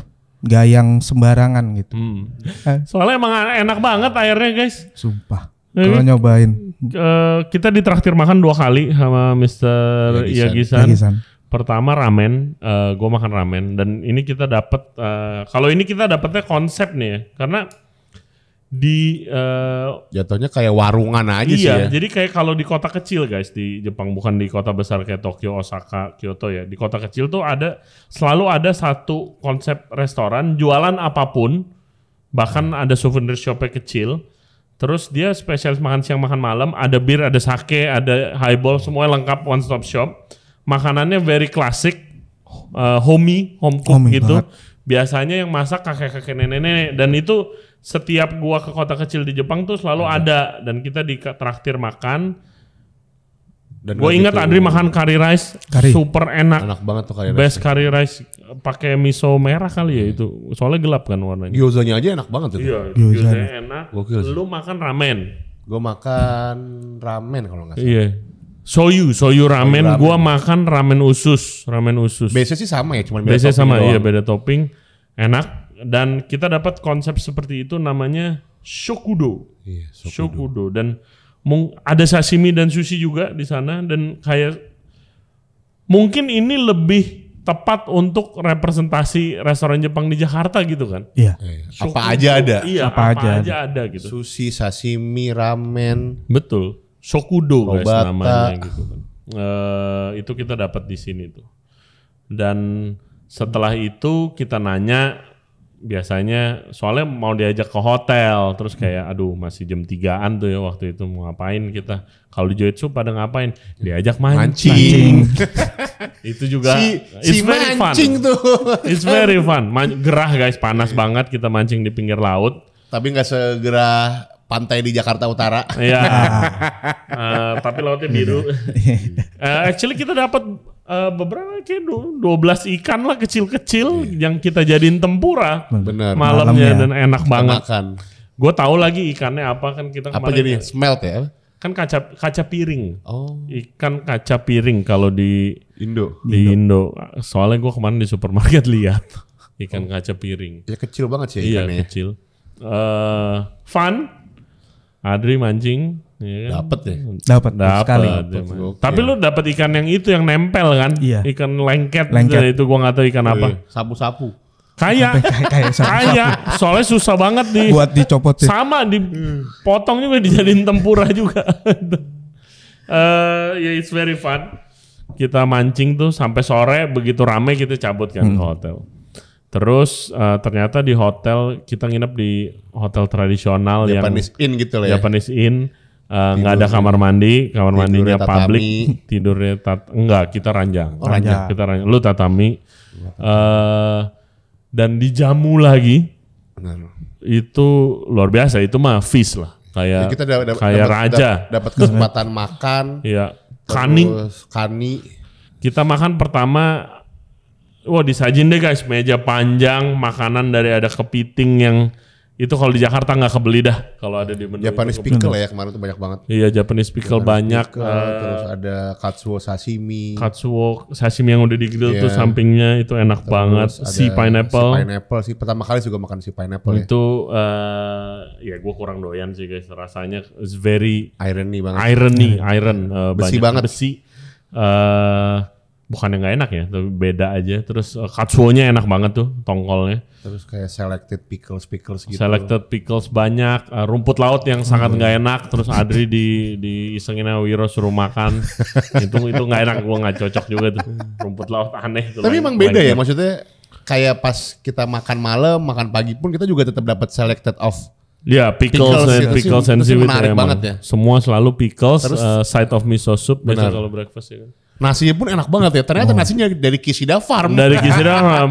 Yang kita dikasih masing-masing dapat 3 kilo. 3 kilo. Banyak banget dibawa pulang. Kalau mau kontak Chef Respati kalau mau nyobain. Masih banyak tuh dia. Iya. Dan yang menarik pun Kishida Farm ternyata dia tuh nanamnya tuh dua macam kayaknya dua macam beras ya. Iya, yang buat makan sama yang buat sake. Table rice sama sake rice ya. Yes. Enak guys. Enak banget nasinya emang. Nasinya enak. Pulen tapi nggak terlalu pulen, manis, fluffy, ya kan? Ya mungkin air dan rice cooker dia itu. Itu ngaruh sih. Berarti nasinya kan kita udah, rice cookernya lagi on the way, tinggal air nih, Chef. Cariin gunung, Chef, cepetan. Kita belah gunung nih. Tapi nggak mungkin air isi ulang tuh yang dibilang dari gunung. Air isi ulang dari gunung. Iya, Gunung Putri tapi kalau Gunung Sahari. Ada. Nah di situ kita makan kepiting, wah kepiting gede banget. Enak sih tuh kepitingnya sampai meledos, sampai meledak. Pati makan kepiting meledak. Nggak tahu, semoga dapat di kamera ya nanti dicari. Kita bawa kamera kita syuting, kayak dapat tuh waktu meledak. Kata dia, if you want to eat this, you squeeze and you twist gitu kan. Pas di squeeze, pas di twist meledos. Duar ke baju semua. Gue kecipratan kepitingnya Pati. Terus kayak kepiting, wah kakinya gede. Oh, it's very nice crab. I think it's the best crab gue makan. Enak banget sih. Gue nanya ini namanya apa ya, cuma bilang kepiting. Kani gitu kan. Enak banget. Gue pikir malah swimmer crab tuh ya, taunya bukan ya. Iya, kayak swimmer crab sih, tapi bukan. Orang bilangnya kani aja gitu. Enak banget guys itu. Nah, lanjut nih, abis itu ya udah kita istirahat. Nah, besokannya kita naik mobil 1,5 jam menuju Toyama. Di daerah Yamaguchi, provinsi berbeda. Itu kita visit sake brewery namanya Iwa 5. Nah, Iwa 5 ini sake brewery yang premium banget. Dia sampai brewery-nya tuh didesain sama arsitek terkenal. Yang punya uniknya master blender dari Champagne Dom Perignon, Mr. Ricard. Ya itu dia all out lah, kayaknya itu dream passion project dia lah. Visionary sih dia bilang sih. Pas kita surprisingly tiba-tiba kita ketemu dia gitu loh. Iya, hokinya kita ketemu dia. End of our trip lah ya di sake brewery-nya. Tiba-tiba terus kita udah dibilangin kayak nanti nih bakal sorry banget nih. Kita nggak bisa tasting di sini, di area tastingnya. Kita tastingnya di dapur di pojok. Ya kan? Terus selesai segala macam, tiba-tiba kita lagi ngobrol-ngobrol, lagi smoking di luar, tiba-tiba nongol tuh gue dicolek. Hello, where you from? Gitu kan. Gila, hoki banget sih. Itu banyak yang jealous itu. Kita ketemu beliau. Sorry guys ya. Makanya lu trip seru sih, ngobrol-ngobrol sama dia sih. Gila sih, ini orang sih visionary abis sih. Iya, itu juga yang gue dapat sih Pat. Karena kayak kita ngobrol sama dia berapa, 20 menit? Nggak lama sih. Iya, tapi dapat esensinya gitu. Ya emang beda kali ya. Lu ngobrol sama orang yang udah di posisi sesukses itu, terkenal. Ya, siapa yang nggak tahu Dom Perignon? Dan itu lidah dia semua tuh yang ngeblend kan. Iya. Iwa aja kan dia bilang dia ngeblend 50 jenis. Dari 50 jenis kan dijadiin satu. Berapa persen jadi tuh. Kayak ngomong bentar aja udah dapat pelajaran gitu loh. Yang gua dapat paling kena ke gua kayak pokoknya ada yang nanya dari lu pada kayak it's such an amazing place ya kan, you go all out gitu kan, soalnya itu gue yang bilang itu. Iya, kayak Kayak lu dapat scenery dari pegunungan, lu dapat scenery dari laut nih, dari laut dapat. Jadi kalau kalian bayangin nih, si Iwa Brewery itu dia tuh ada di tengah-tengah. Lu ke barat bisa ngelihat gunung, ke timur bisa ngelihat laut. Dikelilingin sama sawah. Iya, sama paddy field. Iya, sama paddy field. Didesain luar biasa bagusnya, minimalis, area tastingnya sih bagus banget sih. Pengen banget gua punya apa namanya? Area produksi brewingnya pun udah pakai custom Italian style kayak gitu ya. Dia pakai equipment yang biasa produce champagne atau produce wine, tapi dimodif di custom. Jadi buat bikin sake. Karena nggak pas spesifikasinya. Punya ratusan barel dan akan nambah 100 lagi ya, gila banget sih. Ke Koji roomnya, starter roomnya sih modern banget sih. Iya. Ya shout out juga tuh Matthew, guide kita di sana. Thank you Matthew. Very appreciate. Very knowledgeable juga sih ya. Very knowledgeable. Sampai kita pikir dia sommelier, nggak taunya hospitality manager. Nggak taunya cuma kebetulan bisa jago bahasa Inggris dan emang tinggal di situ. Tapi very respectable.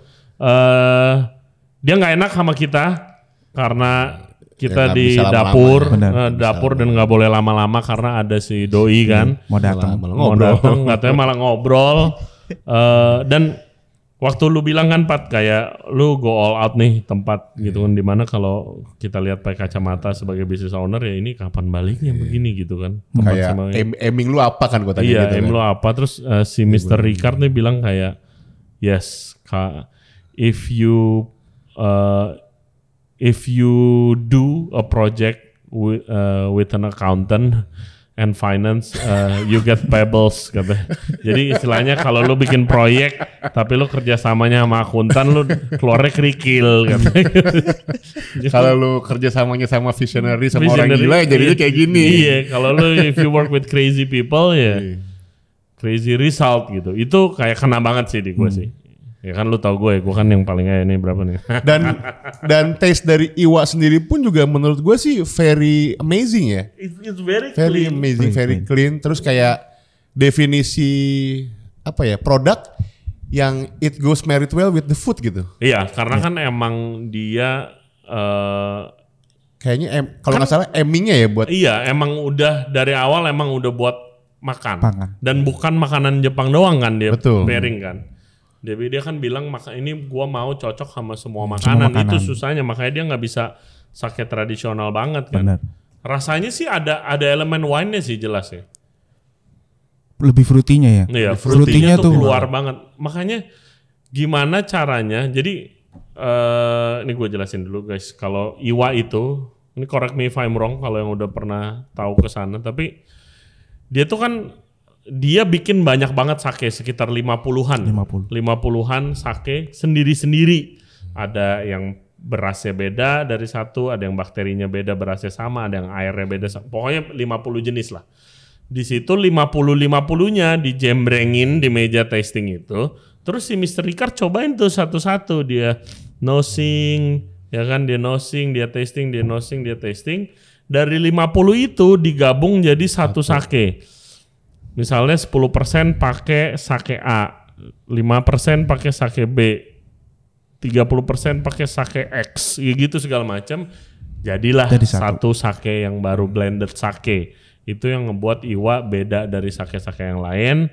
Rada kontroversial di mata sake brewery Jepang, tapi yang bikin produk ini amazing banget karena 1 tahun cuma satu sake dia keluarin. Sekarang kalau nggak salah kita nyobain yang berapa ya? Nomor 3 sama nomor 5 ya? Nomor 5. Kayak dua-duanya nomor 5 ya? Enggak, beda. Satunya nomor 3. Beda. Baru operasional 4 tahun kan 4 tahun. Ini tahun kelima dia. Dan dari satu ke satu karakternya beda banget.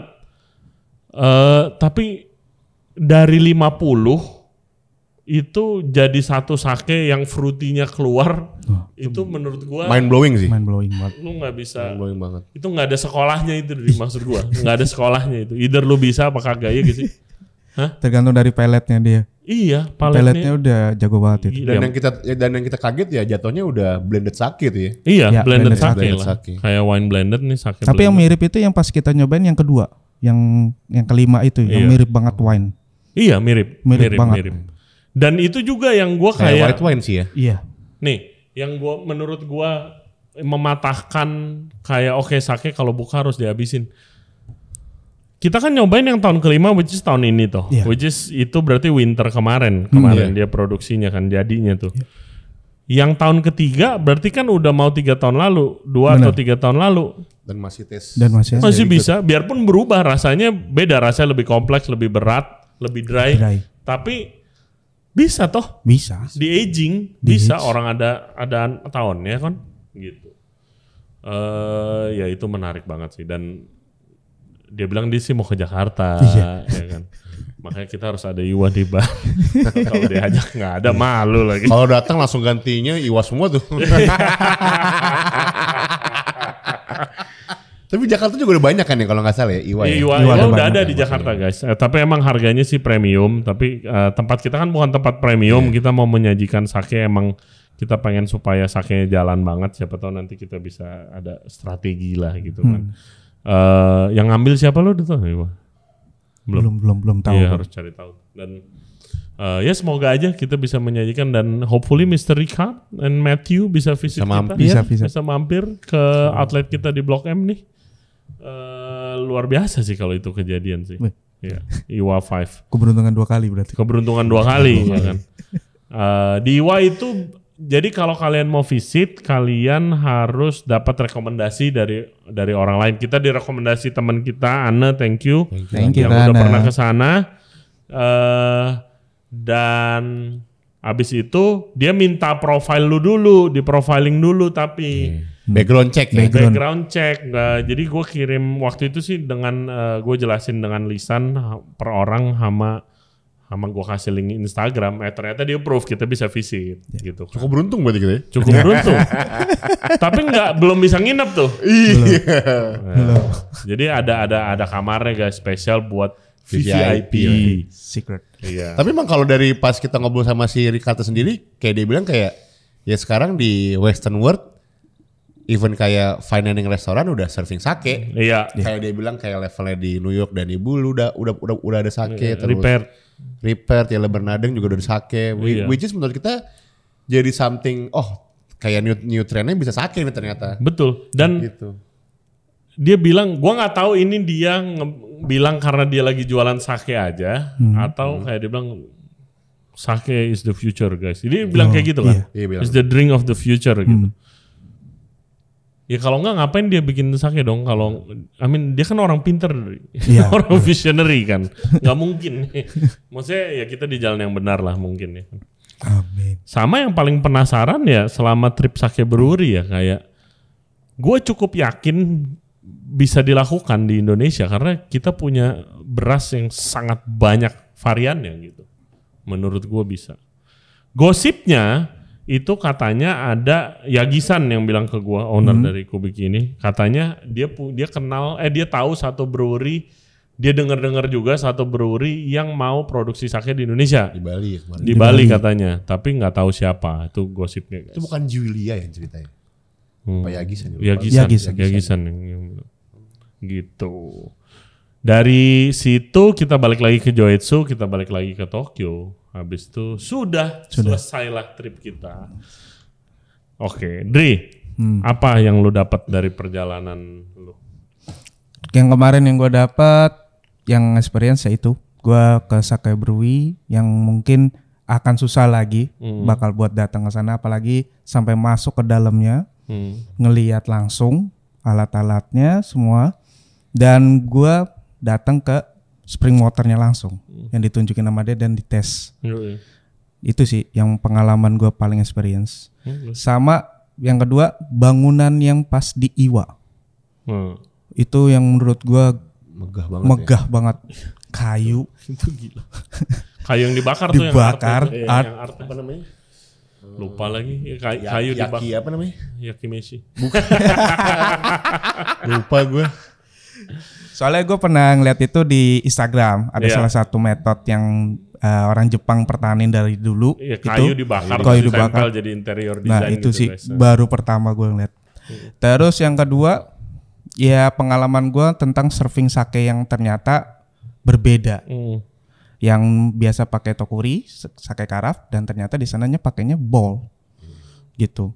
Kalau pengalaman ini kita belum sempat ngomongin, tapi yang di Golden Guy, yang di bar kecil itu. Golden Guy itu gue thank you banget kok udah dibawa ke sana. Itu gila banget sih. Kayak definisi lu minum Doburoku tapi jadi koktail. Iya, itu gila sih. Ya, ini belum sempat kita ngomongin tadi, tapi kita ada satu malam kita ke daerah Golden Guy.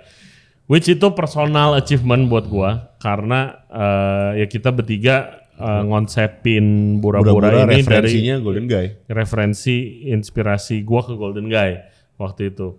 Dan dari bikin tuh kayak gua pengen banget bareng-bareng semua plus headbarnya Bura-Bura itu bareng-bareng ke Golden Guy. Jadi itu benar-benar experience buat itu personal sih buat gua kayak achievement.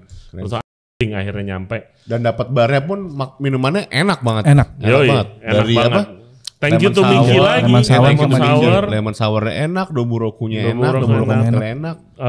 Ini ginger highball ya. Ginger highball. Ya, bukan ginger cuman highball versi yang beda ya, dia ginger highball ya. Lebih ada elemen kayak jadi ginger sour gitu. Iya benar. Ada creamy. Benar. Nah kebetulan di dan itu gue sempit pertama tempatnya, kita harus gantian guys karena ya kan kita kecil-kecil kan orangnya, jadi kita gantian masuk. Udah belum? Terus dia bikin tincturnya sendiri tuh ya? Tincture sendiri sama dia bikin base-nya yang kita beli si soju dia bikin sendiri, cuman inspirasinya dia ngomong dari limoncello. Iya. Itu. Nah kita beli base-nya dan emang dijual, kita beli base-nya nanti kita share. Kita lagi mau coba recreate. Kenapa kita kayak ternyata bisa di recreate karena itu kan base-nya soju dia bilang kan. Ini base-nya bukan sake, base-nya ini soju ya gitu. Terus ternyata dia keluarin botolnya, ada tamu yang nyaut, ini dari kota gua nih. Yeah. Sojunya gitu kan dari kota gua. Terus kita tanya, emangnya soju lu gimana kota lu gini-gini? Oh, ternyata mirip sama arak. Kayak arak. Iya kan, ternyata metode bikinnya ini mirip banget sama arak. Jadi kita kayak, ini kita bisa pakai arak Bali nih yang keren-keren kan banyak banget. Banyak. Kemarin di FHI gue ke Fermenusa juga, waduh gila banget jenisnya. Siapa tahu ada yang bisa cocok untuk kita produksi, kita kawinin si arak ini sama yang cerita dari dia metode limoncello. Kita kawinin, kita bisa bikin koktail-koktail yang mirip-mirip seperti itu dan bisa. Top banget itu, ya kan? Yang lemon sour the best lah itu. Enak lemon sour the best itu, gila. Tapi yang experience gue metode sih. Metodenya ternyata dia beda tuh. Yang biasa yang gue lakuin ya. Untuk top up soda pasti es blok tuh langsung di dalam gelas. Nah kalau dia enggak, dia terakhir ya. Dan itu ngefoaming loh. Iya, gua notice itu juga. Dia udah bikin foamnya udah rapi. Terakhir dia kasih es langsung ngefoaming ke atas. Iya, kok begitu ya? Gue kan di mana-mana kan es batu pertama kalau di kita ya gitu kan. Nah, dan itu dituang kalau kita yang nggak mau terlalu foaming kan agak dideketin ya, biar nggak terlalu ngefoam gitu. Iya, ya seperti biasa guys, seluruh komunitas F&B seluruh dunia ya lah. Kalau misalnya lu bilang kita kerja di industri yang sama, ya udah lancar ngomongnya gitu kan. Biarpun ada language barrier sudah jelas ya.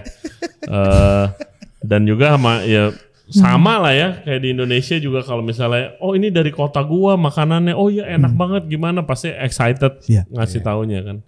Itu sih ya, itu guys trip kita di sana untuk atlet-atlet kita. Dan mungkin terakhir nih kalau bisa entah di wilayah mana di Indonesia mungkin bisa bikin kayak Golden Guy gitu. Itu loh menarik gitu. Kanan kiri bar lu pilih yang mana dan banyak banget. Terus gua kasih lihat yang inspirasinya kita kan Bura. Yang apa ada chandeliernya kan. Gua kasih lihat kan emang lu nggak susah duduk gitu kan. Tapi full waktu itu. Full nggak bisa masuk gitu. Iya nggak bisa masuk kan. Kalau Chef Pati yang paling dapat dari semua itu apa Pak? Sakenya kah? Kalau makanan sih gue nangkepnya kayak ya selama ini makanan Jepang kita makan di Indo tuh ya makanan Jepang itu Indonesia ya. Dan rasanya pun yang gue bisa jadi summarize gue kayak makanan Jepang di Jepang sendiri pun yang nggak terlalu too much on seasoning gitu. Iya betul. Kayak the ingredients speak for itself. Rasa dari bahannya tuh ketara banget. Terus juga ya pas kita dinner sama Yagisan tuh kan ngobrol-ngobrol sama Yagisan ya. Kan di awal pas kita ke Sake Brewery-nya Kubiki kan dia bilang kan kayak ya we are different because we're working in harmony. Iya. Dan ya definisi harmoninya pun ya akhirnya gue nangkep tuh pas kita dinner. Ternyata harmoninya itu adalah brewery dia tuh juga bekerja sama itu nggak cuman between people to people gitu. Tapi it's about how they can work with the nature itself gitu. Iya, betul. Karena kan ya air lu dapat spring water dari pegunungannya sendiri dan lu bekerja sama dengan partner yang bisa dibilang mungkin udah jadi partner lu for the whole generation gitu sama Kishida Farm. Itu gila sih, itu budaya yang itu sih menarik. Patut kita contoh sih ya. Yoi. Iya emang. Kayak sustainability tuh jadi obrolan juga sih kemarin kan. Kayak gimana lu bisa dapat produk yang sustain, produknya oke, kualitasnya oke, supply-nya ada terus, itu juga jadi salah satu. Iya, jadi di Jepang nih juga kemarin guys pada sharing lah ya brewery udah sama seperti di Indonesia itu tergeser sama produk-produk Korea. Sama. Soju. Jadi sake ini anak-anak muda malas minum sake. Karena mereka lebih prefer minum soju sama nge-wine. Dan mindset mereka kalau kata kemarin kita ngobrol ya, anak muda di sana tuh mindsetnya sake tuh ya kenceng gitu. Terus juga satu lagi nih yang gue pelajarin nih, sake is meant to be sip, not to be shot. Jadi bukan gini gitu. Jadi guys itu ceritanya kita lagi di Joetsu tuh. Sama kan di jamu sama yang bikin sakenya ya kan guys. Jadi di Jepang tuh kan ada budaya nggak kayak alergi lihat gelas kosong tuh, ya kan. Dan lu nggak boleh nolak dan dia nggak boleh berhenti nuangin. Kalau dia nggak nuangin di kesannya lu pelit, ya kan. Jadi kita kebingungan kita mau minum tapi baru disip diisi lagi. Nggak taunya Sepati duduk depan gue percis kan. Kok ini dia minum mulu? Nggak taunya di shot. Biarpun gelasnya kecil, jangan di shot guys. Mabu. Hilang ntar. Baru tuang udah begini. Nggak makan malah. Iya, abis diisi diajak cheers. Lo kan nggak bisa nggak minum. Diajak cheers sama yang punya sakenya ya kan. Ntar dikira kok kagak doyan. Akhirnya mabu, makan kepiting meledak makan kepiting. Itu tips terakhir kita itu. Sake meant to be sip, not to be shot tuh. Mabung nanti. Oke, ini ada questions dari teman-teman komunitas FNB. Of course, thank you very much guys for the questions. Keep them coming. Thank you. Seperti biasa yang paling menarik kita akan tanyakan ke guest kita. Plan dari Michael Ruben pertama, gimana trip ke Jepang? Apa yang paling menarik yang bisa dibawa ke Indonesia? Beyblade-nya kita bisa. Yang nitip Beyblade. Ini nitip Beyblade nih. Udah 3 toko, 3 mall kita puterin nggak dapet tuh Beyblade. Dapat ini doang Pat ya. Takana. Itu nggak boleh di share di itu nggak boleh di share di podcast ini. Ya itu stay tune di IG story gue aja lah. Cari tahu Sepati birthday-nya kapan, lu lihat di story gue. Kalau gue yang paling bisa dibawa ke Indonesia dan yang gue mau bawa ke Indonesia itu cara serving sake. Cara serving sake yang di Karaf itu buat sharing, harga nggak terlalu mahal, lu bisa nyobain banyak jenis dan minum sake besok paginya masih enak gitu. Kan lu minum sambil makan anyway gitu kan. Lu nggak, kalau lu minum sake doang kurang juga sih, nggak ada. Lu perlu dorongannya gitu. Jadi makanannya juga masih bisa highlight. Itu yang gua mau bawa. Kalau dari gua cara buat nuangin sakenya, servingnya itu beda banget sama yang di sini. Kayak Karaf Bowl ya? Pakai Karaf Bowl. Dan gua ragu kalau ini botol sake gede, ini di Blok M ya. Di Blok M. Silakan. Terus ditaruh kan buat foto-foto. Terus tuang lagi. Kalau di Indonesia 2 kali bayar dong. dituang lagi. Begitu servernya mau ngambil, loh kok tinggal setengah. Ngomel dah Sefre Jensen nanti ya kan. Itu tuh masih trikinya di situ tuh tugas lu tuh. Paling yang di watching lah. Ya kalau enggak abis dituang dikasih unjuk sakenya ini loh gini. Bisa di-explain juga. Masih bisa possible sih menurut gue. Iya. Karena kebanyakan kan modelannya botol sake juga bahasanya bahasa Jepang. Iya emang harus ada di-explain. Kalau Papati apa yang lu mau bawa ke Indo, Pak? Kalau dari gue sih culture makannya sih ya. Yang tadi gue bilang lagi. Yang satu-satu itu. Yang bukan yang tadi gue bilang kayak ya ternyata makanan Jepang yang kita makan selama ini tuh ya makanan Jepang yang udah di Indo-Indoin. Even kayak kita pas ketemu sama Satomi dia bilang kayak ya makanan Jepang di Indo pun udah influence Indo gitu. Indonesia banget. Which is yang ngikutin market lah. Iya, ngikutin market balik lagi. Cuman emang harus bisa adaptable lah balik lagi. Iya. Sama kalau kita kan nanti di tempat kita kan ada counter. Iya. Ya itu kita bisa main banyak tuh di situ. Betul. Sama ginger highball sih. Gue baru mau ngomong. Ginger highball. Kita bikin the best di kalau Bura-Bura kan dulu kita bikin Roku tuh yang sempat orang banyak nyari kalau ini tempat ginger highball bisa jadi salah satu produk yang harus di highlight lah kalau menurut gue. Next big thing. Kan? On progress guys. Nanti gue update kalau udah di approve. Kedua dari Erik Willianto. Saya mau bertanya mengenai dunia bartender. Itu harus bisa meracik sambil ngobrol dengan konsumer. Apakah bisa seseorang yang dibilang introvert atau orang yang tidak bisa bersosialisasi ketika fokus pada satu hal bekerja sebagai bartender? Lu introvert jadi bartender, gua rasa bisa-bisa. Bisa aja sih. Sebenarnya kalau basically gua itu dulu gua diajak itu sama tetangga gua. Dia bar manager. Itu gua pas di interview di HRD itu gua milihnya malah steward loh. Oke, karena lu orang introvert. Iya. Dan iya gua nggak bilang lu ekstrovert gimana juga sih dia kan. Iya gak sih? Iya. Makanya, dan gue pernah itu pas gue udah jadi di bar, gue di Kokas itu pas di zaman gue di satu restoran di Kokas, itu ada bule datang karena gue orang yang nggak bisa bahasa Inggris, itu gue langsung jongkok. Jadi gue nyolek bartender gue. Bule nih, iya. Gitu. Itu kenangan itu beneran. Jadi kalau menurut gue, nah, lu proses lu latihan gimana? Kayak latihan kepercayaan diri untuk ngobrol ya? Kalau menurut gue, yang gue pelajarin adalah kalau yang kalian cintai nih, pekerjaan kalian yang kalian sukai dan cintai, pasti akan berjalannya enak kok. Bukan yang terpaksa. Produknya dulu lah gitu. Iya. Jadi memang lu suka untuk bikin minuman, lu bisa explain tentang minuman lu. Nah itu kuncinya sih, menurut gua. Gitu.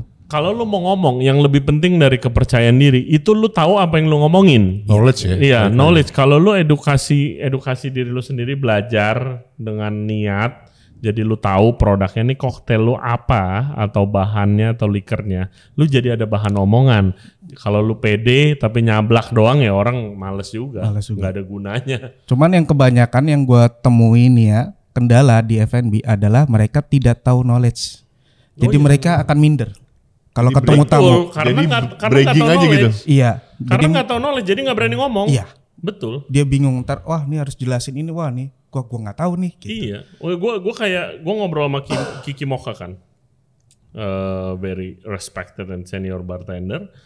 Dimana kayak dia kan paling gila soal knowledge yang buat apa sih lu tahu sejarah es batu gitu kan? Iya. Tapi itu adalah bahan dia ngomong ke tamu, makanya anak buahnya harus ngulik juga gitu kan. Dan lu kalau udah ngulik es batu yang lain yang lebih general lu kulik juga lah. Benar. Iya sih. Cuman knowledge dari gue sih itu. Humble juga kali ya. Being humble and respect to each other itu juga kunci sih. Oh bener lah. Lu jangan jadi semua yang so asik. Iya. SKSD itu jangan. Apakah ada tips dan trik? Ya itu, lu edukasi. Edukasi. Being knowledgeable berarti ya? Iya, knowledgeable. Dan satu lagi. Research. Paling penting. Jangan selalu masuknya pas dia lagi ngobrol atau sama partner dia lagi ngobrol terus kalian masuk. Harus tahu waktu juga. Nah, itu biasanya terganggu. Kadang-kadang tamu ada yang tidak mau diajak ngobrol. Iya, which is fine. Ya, itu. Which is fine. Jadi kalian harus tahu waktunya yang pas. Terakhir, Pertanyaan dari JBB Midlab. Jika sebuah restoran akan menjual menu yang aslinya dari luar negeri, misalnya makanan dari Jepang atau Korea, sebaiknya dengan rasa yang otentik atau disesuaikan dengan lidah lokal, Chef Respati? Agak berat nih ya jawabannya sebenarnya. Kayak tadi, karena kan tadi kita juga udah ngobrolin nih. Kayak ternyata ya itu tadi makanan Jepang yang kita makan di Jepang pun taste wise udah beda banget sama apa yang kita makan di sini. Dan emang harus bisa being adaptable sama market sih. Karena kan at the end of the day ya numbers ya, kita nggak bohong lah ya. Iya. Itu yang kita cari. Tapi di satu sisi kita juga pengen educate nih. Kalau makanannya pun tuh bisa di pairing sama sake, makanannya pun bisa loh ternyata tuh stand out dengan rasa yang otentik. Yes. Dan lu tergantung konsepnya apa pertama. Tapi kata otentik itu kan guys udah di overuse banget kan. Apa dibilang otentik? Otentik, tradisional. Tradisional experience otentik, makanan otentik, minuman otentik. Si yang bilang otentik ini pernah ke Jepang nggak, itu harus dipertanyakan gitu kan. Udah pernah ke sake brewery kayak Adri belum ya kan? Belum. Ya kan? Karena kalau lu mau bilang otentik, persis otentik, bahannya belum tentu ada di sini gitu kan. Kita nyobain mashed potato yang pakai beda banget itu. Yang pakai apa? Lobak asin itu beda banget sih. Iya, sih. itu beda banget pengalamannya. Even kayak konyaku yang tadi gue bilang di awal tuh di trip kita pertama makan di Izakaya itu. Iya. Itu juga belum tentu lu pada suka gitu. Iya, belum tentu lu pada suka gitu. Terus ada apa? Kayak sea snail tuh yang di pickle. Aduh, itu enak banget lagi. Iya, itu belum tentu pada suka juga tuh. Gonggong direbus, makan direbus terus direndam. Itu enak banget sih. Iya, Bang Adri suka banget. Beli Bang Adri. Tapi nggak ada barang-barangnya, nggak ada di Indonesia. Nggak ada gitu kan. Lu tergantung konsepnya. Jadi kayak kalau bilang sushi, sashimi ya mungkin lu bisa otentik banget lah. Dan tapi itu kan harga udah pasti mahal kalau mau otentik karena bahan mahal. Lu harus otentik, lu harus nyari chef yang udah pengalaman di Jepang. Bener. Either itu dia orang Jepang atau orang Indo yang pernah kerja di sana. Kalau enggak dia gimana mau nyajin makanan otentik kalau dia belum pernah kerja di sono sih menurut gue impossible. Ya, just staying true to yourself aja sih. Iya, dan adaptable. Belum tentu suka gitu loh. Bener. Biasanya harus diadaptasi karena mayoritas tamu di Indonesia suka makanan yang kuat rasanya tuh. Gitu. Kayak Otsumomo ya, Pak Otsumomi sih di Jepang. Otsumami pun di sana pun juga rasanya tuh beda banget tuh. Kalau lu nggak biasa makan sih. Kalau asam ya asam. Asam banget. Iya. Terus kayak dia tuh kayak ada semacam apa ya? Kayak lu makan natto, tapi tuh pickle-nya dia tuh ada consist of that kind of texture tuh. Iya, yang rada lembek itu kan. Rada lembek, rada rendir tuh. Iya, selalu yang pickle eggplant, pickle apa. Pickle-nya Jepang ya selalu pakai gituan. Ada rasa itunya tuh. Kalau gue sih nggak nyampe sih, tapi menarik sih. Iya, tergantung yang kalian mau sajikan apa. Tapi menurut gua otentik itu nggak semuanya bisa terima. Kecuali di negaranya, terus habis itu ya lu harus research yang dalam juga. Betul. Lu adaptasi aja, cari makanan yang orang udah tahu, yang udah, jadi nggak usah edukasi ribet-ribet. Betul. Lu sajiin rasanya yang pas. Kalau lu mau otentik ya bisa dari special menu atau apa. Itu yang dilakukan sama Chef Uki kan. Iya. Kalau dia mau otentik dia gratisan dulu. Dan jadi menu-menu spesial jadi sih. Iya, betul. Kalau laku baru habis itu misal nih lu yang laku salmon, tuna segala macam, tapi kayak lu pengen serving something different gitu, kayak misal Chef Uki di Umaku kadang-kadang dia ada nodogoro. Iya, yang ikanan lebih aneh-aneh. Iya, kadang-kadang ada uni atau ada potongan cut special fish of the day apa gimana gitu. Iya. Nanti kalau itu laku dicari orang baru one thing to do juga sih menurut gue itu. Iya, sama seperti Bura-Bura, kita monthly ada monthly special cocktail, kalau yang laku kita masukin, kalau udah nggak ada kurang laku ya udah ganti, selesai gitu. Oke. Itu aja guys cerita kita R&D di Jepang. Semoga bisa menginspirasi dan berguna tips dan trik kita untuk trip Jepang kalian. Ingat kita mau buka Izakaya and Sakebar di Blok M as soon as possible. Stay tune nanti di Instagramnya dan di sosmed kita bertiga. Amin.